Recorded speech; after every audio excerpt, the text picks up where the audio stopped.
ये मंजर है शदाद कोट के दोस्त अली रोड के, जहां पर गुज़श्ता कई सालों से मेन रोड पर पूरा साल टूटे फूटे ड्रेनेज का गंदा पानी तालाब की सूरत में नज़र आता है, जहां से बच्चे बच्चियों को स्कूल और जबकि शहरियों को आने जाने में कई मुश्किलात का सामना करना पड़ता है।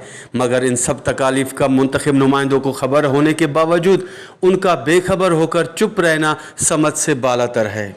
पानी नथो निकिरे, गंदो पानी आ, हिते ॿार बच्चो नंढो वॾो अचे थो, पुराणियूं के नेक निमाज़ी अचनि था टपनि था, उनजा कपिड़ा पली था थियनि, असां हलंदड़ धंधो बंदि थी वियो।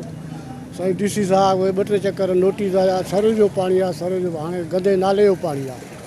हाणे नाले जो पाणी खे कोशिशि नथा कनि त कढी सघूं। हिन जा किरा त खोला आहिनि, मिटी चङी तरह कढाइनि त पाणी निकिरी वेंदो। खां पहिरियों तव्हांजी साईं गुलाम अली साहब वश TV जी जो तव्हां असांजे हिन मसइले खे हाईलाइट कयो आहे।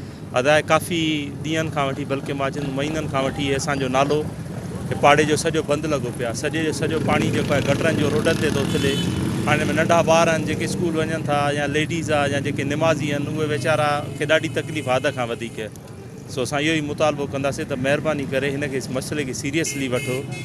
त असल में जेके माण्हू मोकिलीनि था कम वारा, 2-3 दफ़ा मां ॾिठुमि त उन्हनि खे ॼण एतिरो तजुर्बो न आहे त हिन खे कीअं खोलिजे।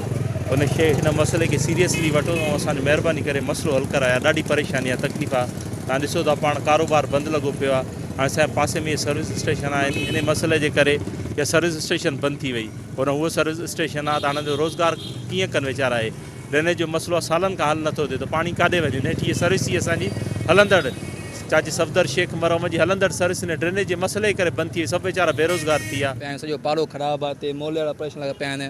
डॉक्टर साम्हूं पाड़ो आहे, घिटी आहे, डॉक्टर न्यास सोलंकी जो पाड़ो आहे, सॼो खालो पियो आहे। सो पाण जीअं त को नथो अचे, न अमलो अचे सफ़ाई करणु, गंदगी किचिरो हे नाला खुलिया पिया। स्कूल जा ॿार टपनि था, उहे बि परेशान, सभु परेशान लॻा पिया आहिनि। हाणे कंहिंखे चऊं तव्हां को ॿुधण को आहे ई न।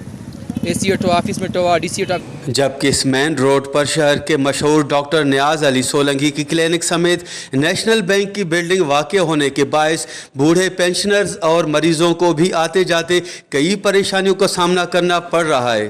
कैमरा टीम के साथ गुलाम अली ब्रावई, वश TV, शदाद कोट।